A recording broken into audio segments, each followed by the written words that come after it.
wanaelewa waratibu wa mambo ni hiki, sawa.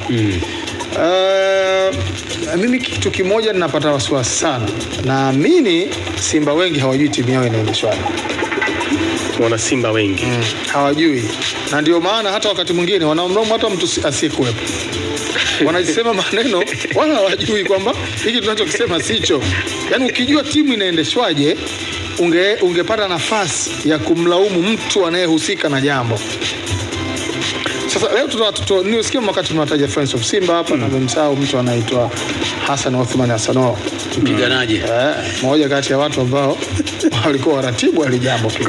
Kweli. Kaka yangu Mlamu, yeye alikuwa ndiye coordinator wakati wa transformation. Nilikuwa naenda ofisini kwake pale, namkuta na mafaili, makaratasi, nikamuuliza, "Aya, unasoma yote?" Watu wote hao wanaweza kusoma. Wamezitoa Bundesliga, si Ujerumani, wapi? Mimi silaumu sana, kwa sababu tulishawahi kuwaambia wanachama wa Simba kuhusiana na yale yaliokuwa yanapitishwa. Lakini wao wakati ule walikuwa na furaha. Wakawa wanasema kwamba wao wanachotaka ni furaha tu. Wanashinda, wanafanya kila kitu. Na hiyo wakati mzuri wa mabadiliko kwa yalikuwa yanafanyika. Wakienda zao pale mara nyingi ilikuwa police officers mess pale. Kisha piga zao mpunga vizuri, ndio wanamaliza. Lakini ile ndio tayari unapitisha jambo linakwenda. Alafu ile mikutano ilikuwa inapangwa specifically siku ya mechi. Kuna mechi saa 10. Kwa hiyo mikutano ile inakuwa na muda limited. Ina rush. Hiyo sijui. Siwezi kuisema. Iko sahihi. Uko sahihi. Baadhi ya mikutano hata hii ya juzi imefanyika. Sasa mimi naizungumzia mikutano ambayo ni ya mchakato wa mabadiliko ya katiba. Unaelewa? Naam. Kwa hiyo tunasema Friends of Simba, kwani walikuwa na nia mbaya kuwa na mwekezaji? Nia haikuwa nzuri, si ndio? Lakini tulipaswa, mimi naamini ni katika watu wanaoamini pia kwamba watu wakuwa na elimu ya kutosha kwenye jambo. Jemedari, uko unakuja kwenye swali langu la msingi. Sawa. Ninyi ndio waratibu wa haya mambo. Kama ndio waratibu wa haya mambo, lazima muwape elimu ya kutosha mashabiki na wanachama wa klabu hii. Naamini kulikuwa na uharaka, labda kulikuwa na mashinikizo kwa sababu Simba ilikuwa bado hawajajua kuutilize resources zao zilizokuwa nazo. Unaelewa? Hakukuwa na mtu ambaye anaweza kufanya some sort of SWOT analysis, kujua strength zenu ni nini, weaknesses zenu zipi, opportunities zilizopo nje ya nyinyi ni zipi, wakajua kwamba kuna threats ni zipi, ili ukaja na wazo zuri kabisa kwamba bana, pamoja na kwamba tunamtaka mwekezaji, lakini sisi tayari tuna uimara huu, sawa, tuna udhaifu huu, lakini kuna fursa ziko pale, ni hizi ukaziainisha, lakini kuna hatari iko pale inatuangalia. Hivyo vitu havikufanyika, lakini kwa wakati ule kwa Simba wakajihisi wako weak. Sawa, wakati fulani mimi naamini kwamba waliingia kwenye hii ndoa wao huku upande wa wanachama wakijihisi wako weak, kwa sababu hakufanyika hiyo thorough analysis ya kuja kusema kwamba hii, na mimi niwe kumuuliza Mlamu siku moja kuja kwa radio moja tulikuwa tunafanya kazi pale. Ndio. Nani alievaluate thamani ya klabu ya Simba? Kiasi kwamba ikawa ni dola bilioni ni shillings bilioni 20. Umeelewa? Ndio maana hata kwenye evaluation ya klabu ya Yanga mwaka jana wakaja na bilioni 100, si ndio? Watu waliwabishia, lakini mimi ni mmoja wao nasema inawezekana pia ndogo. As we speak, sasa hivi, umeelewa? Lakini tukubaliane, hiyo evaluation ilifanyika way back, siku nyingi kidogo kabisa, si ndio? Lakini je, nani alifanya tathmini hiyo na kwamba Simba hii ndio thamani yake? Na ndio maana hata kwenye mapendekezo ya mwanasheria mkuu wa serikali amesema ifanyike tathmini upya. Lakini mwanzoni naye alikuwepo pale. Yeye alikuwa, mimi unajua kwa nini nimependa mapendekezo yote mwanasheria mkuu wa serikali? Ndio. Alikuwa mjumbe wa bodi ya kurugenzi, bodi tena wa kuteuliwa na mwekezaji. Ndio. Kwa ana mengi amejifunza ambayo ameamua kuja kuyasema haya ni matatizo, yarekebisheni. Kwa hiyo yanatoka ndani, maana yake amejifanyia tathmini akaona sisi tuna tatizo hili. Sawa. Lakini wakati ule anapitishwa, tukubaliane wote hapa. Simba ilikuwa na uhitaji. Ni sahihi. Sahihi 100%. Wakati ule ilikuwa na uhitaji. Si vibaya watu baadaye wakajitathmini, wakaona hapa tulikosea. wakaona hapa hapana, hatuendi sawa sawa, basi tukae turekebishe, twende hivi. Sasa jemedari, kwa sababu tunazungumzia katiba. Ndio. Kwani katiba si ndio sheria mama? Yeah. Haifanyiwi amendments. Kwa nini inafanyiwa amendments? Kwa sababu inaonekana kuna sheria labda ziendi sawa sawa, kwa watu wanakaa chini wasema hii inaumiza wananchi, hii kuna jambo hili. Komisioni, mimi naona huu mchakato kwa yale yanayoendelea, bodi ya wakurugenzi au viongozi wa Simba, haya yanayozungumzwa na wanachama yasikaliwe kimya, yanapaswa kutafutiwa majibu mujarabu, kwa sababu ndio yanayozungumzwa, watoto sisi tunasikia hawayotoi hewani. Sasa vitisho sijui nini, lakini jemedari sawa. Pamoja na umezungumza vizuri sana kwamba tathmini inaweza kufanyika upya, watu kama waligundua kwamba huko nyuma tulifanya nini, tulikosea katika kutafuta suluhisho. Sidhani kama ni sawa sawa sasa kila mtu kumtafuta mbaya mmoja fulani, kwamba mtu atamsema mbaya, mtu atasema si nani mbaya. Huo sio utaratibu. Sio utaratibu. Mimi ninachokuambia kuna process. Kwa mfano kama unatengeneza strategic plan, kuna process 6 zile. Process ya mwisho kabisa ni monitoring and evaluation. Sahihi. Sawa. Mnajitathmini kutoka kule tuliko toka kwa muda tuliojipa huu. Tumefikia wapi? Tunaendaje? Tunaenda sawa? Mkiona kwamba hatuendi sawa, si vibaya mkakaa chini mkarekebisha. Ashraf, dakika moja ili tuende kwa Saidi Tuli. Ashraf, wewe pia hujazungumza misingi ya mjadala wote, na misingi haya yote ni wanachama wachache kuja mbele na umesikia hoja zao. Sisi tunajadili zaidi pia hoja zao pasipo kuangalia kuna mtu nyuma yao. Hoja kubwa hapa, watu wanampa mpaka sasa 72. Watu wanasema hatoi pesa. Usajili umefanyika, hatoi mzigo. Yeye ndio mbaya. Unakubaliana nao? Na kama unakubaliana nao ni katika hoja ipi? Na kama ukubaliani nao pia ni katika hoja ipi? Hapo tuende kwa Saidi Tuli. Well, ninachoamini kwamba tatizo la Simba sio upande wa Mo wala sio upande wa wanachama. Ndio. Mimi ninachoamini tatizo la Simba mpaka kufikia hapa lilipofikia ni katiba iliyopo, ambayo hiyo katiba haikutengenezwa na Mo peke yake wala haikutengenezwa na wanachama peke yake ambao wanaiwakilisha klabu. Ila kinachopelekea haya yote ni kuishi kwenye yale makubaliano ambayo watu walikubaliana. Ndio. Sijui unanielewa? Yaani kama tulikubaliana kwamba mimi nitakuwa na nguvu kwenye mwekezaji. Maana mimi nitastiki kwenye yale makubaliano ambayo tumefanyaje? Tumekubaliana. Kuna kipindi au ambao unawazungumzia kwamba ni mashabiki walikuwa wanamlalamikia Mangungu kwamba hatoshi pale alipo. Si ndio? Ni kweli. Lakini mimi niwaulize kitu. Tangia Mo amefika pale katika wenyekiti wote ambao wamedumu kwenye ile nafasi ya Mangungu ambayo sasa hivi yupo, ni mwenyekiti gani alipokuwa pale alikuwa na nguvu kuliko upande wa mwekezaji? Hakuna, ndio. Maana yake kwamba hawa mashabiki na wanachama ambao wanalilia viongozi watoke, Mo achie, hilo sio tatizo. Tatizo ni kwamba wanatakiwa walilie katiba ibadilike, ndio imechangia kuwepo haya yote ambayo yapo. Kwa hiyo kitu cha kwanza, badala ya kunyoshea watu vidole kwamba Mangungu afai, Mo achie ndani ya masaa 72, wanatakiwa waangalie ni namna gani wanaweza wakakubali kutoka naomba nimalize kwanza. Sijui unaelewa. Watoke hapa walipo kwenda sehemu nyingine, kwa sababu ukiangalia wanahoja wao, si ndio? Timu haifanyi vizuri, wengine wanakuambia mara Mo atoi pesa, si ndio? Lakini tunakuja kusikia kama kuna sauti mliplay hapa ya mhasibu wa Simba. Yule mhasibu wa Simba kawepo pale, kawekwa na nani? Na viongozi wa Simba ambao wanatoka upande gani? Ameajiriwa na klabu. Ndio. Maana yake ni kwamba yuko pale kwa ajili ya taasisi ya Simba. Sasa kama uko hapo kwa ajili ya taasisi ya Simba, kwamba utakuja kuongopea umma kwamba mwekezaji ametoa bilioni 6 kati hajatoa, haiwezekani. Au kama hiyo ya kuongopea umma inaweza ikatokea kama na wewe pia unaweza ukapewa taarifa ya uongo, kwa hiyo unakwenda kuzungumza kitu ambacho wewe unaamini. Yaani maana unazungumza ujumbe ambao mtu amekudanganya intentionally kabisa, huko yeye anakali kwamba ni huyu ndio tatizo, isipokuwa ni wanasimba wote, kwa sababu wao ndio walipitisha.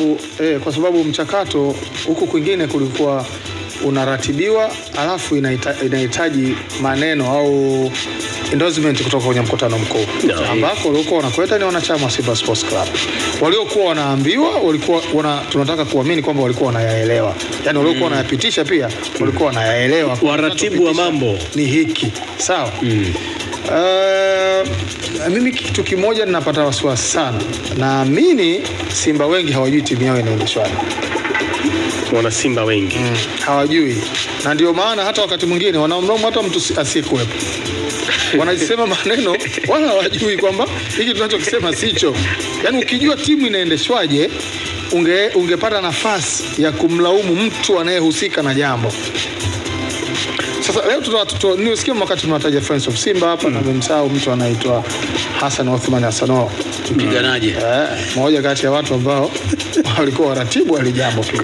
Kweli. Kaka yangu Mlamu, yeye alikuwa ndiye coordinator wakati wa transformation. Niko naenda ofisini kwake pale, namkuta na mafaili, makaratasi, nikamuuliza, "Aya, unasoma yote?" Watu wote hao wanaweza kusoma. Wamezitoa Bundesliga, si Ujerumani, wapi? Mimi silaumu sana, kwa sababu tulishawahi kuwaambia wanachama wa Simba kuhusiana na yale yaliokuwa yanapitishwa. Lakini wao wakati ule walikuwa na furaha. Wakawa wanasema kwamba wao wanachotaka ni furaha tu. Wanashinda, wanafanya kila kitu. Ndio wakati mzuri wa mabadiliko kwa yalikuwa yanafanyika. Wakienda zao pale mara nyingi ilikuwa police officers mess pale. Kisha piga zao mpunga vizuri, ndio wanamaliza. Lakini ile ndio tayari unapitisha jambo linakwenda. Alafu ile mikutano ilikuwa inapangwa specifically siku ya mechi. Kuna mechi saa 10. Kwa hiyo mikutano ile inakuwa na muda limited. Ina rush. Hiyo sijui. Siwezi kusema. Yuko sahihi. Uko sahihi. Baadhi ya mikutano hata hii ya juzi imefanyika. Sasa mimi naizungumzia mikutano ambayo ni ya mchakato wa mabadiliko ya katiba. Naam. Kwa hiyo tunasema Friends of Simba, kwani walikuwa na nia mbaya kuwa na mwekezaji? Ni haikuwa nzuri, si ndio? Lakini tulipaswa, mimi naamini katika watu wanaoamini pia kwamba watu hawakuwa na elimu ya kutosha kwenye jambo. Jemedari, uko unakuja kwenye swali langu la msingi. Sawa. Ninyi ndio waratibu wa haya mambo. Kama ndio waratibu wa haya mambo, lazima muwape elimu ya kutosha mashabiki na wanachama wa klabu yenu. Naamini kulikuwa na uharaka, labda kulikuwa na mashinikizo kwa sababu Simba ilikuwa bado hawajajua kuutilize resources zao zilizokuwa nazo. Unaelewa? Hakukuwa na mtu ambaye anaweza kufanya some sort of SWOT analysis, kujua strength zenu ni nini, weaknesses zenu ni zipi, opportunities zilizopo nje ya nyinyi ni zipi, wakajua kwamba kuna kuna threats ni zipi, ili ukaja na wazo zuri kabisa kwamba bana, pamoja na kwamba tunamtaka mwekezaji, lakini sisi tayari tuna uimara huu, sawa, tuna udhaifu huu, lakini kuna fursa ziko pale, ni hizi ukaziainisha, lakini kuna hatari iko pale inatuangalia. Hivyo vitu havikufanyika, lakini kwa wakati ule kwa Simba wakajihisi wako weak. Sawa, wakati fulani mimi naamini kwamba waliingia kwenye hii ndoa wao huku upande wa wanachama wakijihisi wako weak, kwa sababu hakufanyika hiyo thorough analysis ya kuja kusema kwamba hii, na mimi niwe kumuuliza Mlamu siku moja kuja kwa radio moja tulikuwa tunafanya kazi pale. Ndio. Nani alievaluate thamani ya klabu ya Simba? Kiasi kwamba ikawa ni dola bilioni ni shillings bilioni 20. Umeelewa? Ndio maana hata kwenye evaluation ya klabu ya Yanga mwaka jana wakaja na bilioni 100, si ndio? Watu waliwabishia, lakini mimi ni mmoja wao nasema inawezekana pia ndogo. As we speak, sasa hivi, umeelewa? Lakini tukubaliane, hiyo evaluation ilifanyika way back, siku nyingi kidogo kabisa, si ndio? Lakini je, nani alifanya tathmini hiyo na kwamba Simba hii ndio thamani yake? Na ndio maana hata kwenye mapendekezo ya mwanasheria mkuu wa serikali amesema ifanyike tathmini upya. Lakini mwanzo naye alikuwepo pale. Yeye alikuwa, mimi unajua kwa nini nimependa mapendekezo yote mwanasheria mkuu wa serikali? Ndio. Alikuwa mjumbe wa bodi ya kurugenzi, tena wa kuteuliwa na mwekezaji. Ndio. Kwa ana mengi amejifunza ambayo ameamua kuja kuyasema haya ni matatizo, yarekebisheni. Kwa yanatoka ndani, maana kama amejifanyia tathmini akaona sisi tuna tatizo hili. Sawa. Lakini wakati ule Mo anapitishwa, tukubaliane wote hapa. Simba ilikuwa na uhitaji. Ni sahihi. Maelewa? Sahihi 100%. Kwa wakati ule ilikuwa na uhitaji. Si vibaya watu baadaye wakajitathmini, wakaona hapa tulikosea. wakaona hapana, hatuendi sawa sawa, basi tukae turekebishe, twende hivi. Kwa sababu tunazungumzia katiba. Ndio. Kwani katiba si ndio sheria mama? Haifanyiwi amendments. Kwa nini inafanyiwa amendments? Kwa sababu inaonekana kuna sheria labda ziendi sawa sawa, kwa watu wanakaa chini wasema hii inaumiza wananchi, hii kuna jambo hili. Komisioni, mimi naona huu mchakato kwa yale yanayoendelea, bodi ya wakurugenzi au viongozi wa Simba, haya yanayozungumzwa na wanachama yasikaliwe kimya, yanapaswa kutafutiwa majibu mujarabu, kwa sababu ndio yanayozungumzwa, watoto sisi tunasikia hawayotoi hewani. Sasa vitisho sijui nini, lakini jemedari sawa. Pamoja na umezungumza vizuri sana kwamba tathmini inaweza kufanyika upya, watu kama waligundua kwamba huko nyuma tulifanya nini, tulikosea katika kutafuta suluhisho. Sidhani kama ni sawa sawa sasa kila mtu kumtafuta mbaya mmoja fulani, kwamba mtu atamsema Mo mbaya, mtu atasema si nani mbaya. Sio utaratibu. Sio utaratibu. Mimi ninachokuambia kuna process. Kwa mfano kama unatengeneza strategic plan, kuna process 6 zile. Process ya mwisho kabisa ni monitoring and evaluation. Sahihi. Sawa. Mnajitathmini kutoka kule tuliko toka kwa muda tuliojipa huu. Tumefikia wapi? Tunaendaje? Tunaenda sawa? Mkiona kwamba hatuendi sawa, si vibaya mkakaa chini mkarekebisha. Ashraf, dakika moja ili tuende kwa Saidi Tuli. Ashraf, wewe pia hujazungumza misingi ya mjadala wote, na misingi haya yote ni wanachama wachache kuja mbele, na umesikia hoja zao. Sisi tunajadili zaidi pia hoja zao pasipo kuangalia kuna mtu nyuma yao. Hoja kubwa hapa, watu wanampa mpaka Mo sasa 72. Watu wanasema hatoi pesa. Usajili umefanyika, hatoi mzigo. Yeye ndio mbaya. Unakubaliana nao? Na kama unakubaliana nao ni katika hoja ipi? Na kama ukubaliani nao pia ni katika hoja ipi? Hapo tuende kwa Saidi Tuli. Well, mi ninachoamini kwamba tatizo la Simba sio upande wa Mo wala sio upande wa wanachama. Ndio. Mimi ninachoamini tatizo la Simba mpaka kufikia hapa lilipofikia ni katiba iliyopo, ambayo hiyo katiba haikutengenezwa na Mo peke yake wala haikutengenezwa na wanachama peke yake ambao wanaiwakilisha klabu. Ila kinachopelekea haya yote ni kuishi kwenye yale makubaliano ambayo watu walikubaliana. Ndio. Sijui unanielewa? Yaani kama tulikubaliana kwamba mimi nitakuwa na nguvu nikiwa mwekezaji. Maana mimi nitastiki kwenye yale makubaliano ambayo tumekubaliana. Kuna kipindi au ambao unawazungumzia kwamba ni mashabiki walikuwa wanamlalamikia Mangungu kwamba hatoshi pale alipo. Si ndio? Ni kweli. Lakini mimi niwaulize kitu. Tangia Mo amefika pale katika wenyekiti wote ambao wamedumu kwenye ile nafasi ya Mangungu ambayo sasa hivi yupo, ni mwenyekiti gani alipokuwa pale alikuwa na nguvu kuliko upande wa mwekezaji? Hakuna, ndio. Maana yake kwamba hawa mashabiki na wanachama ambao wanalilia viongozi watoke, Mo achie, hilo sio tatizo. Tatizo ni kwamba wanatakiwa walilie katiba ibadilike, ndio imechangia uwepo haya yote ambayo yapo. Kwa hiyo kitu cha kwanza, badala ya kunyoshea watu vidole kwamba Mangungu afai, Mo achie ndani ya masaa 72, wanatakiwa waangalie ni namna gani wanaweza wakakubali kutoka naomba nimalize kwanza. Sijui unaelewa. Watoke hapa walipo kwenda sehemu nyingine, kwa sababu ukiangalia wanahoja wao, si ndio?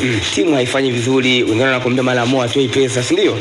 Lakini tunakuja kusikia kama kuna sauti mliplay hapa ya mhasibu wa Simba. Yule mhasibu wa Simba kawepo pale, kawekwa na nani?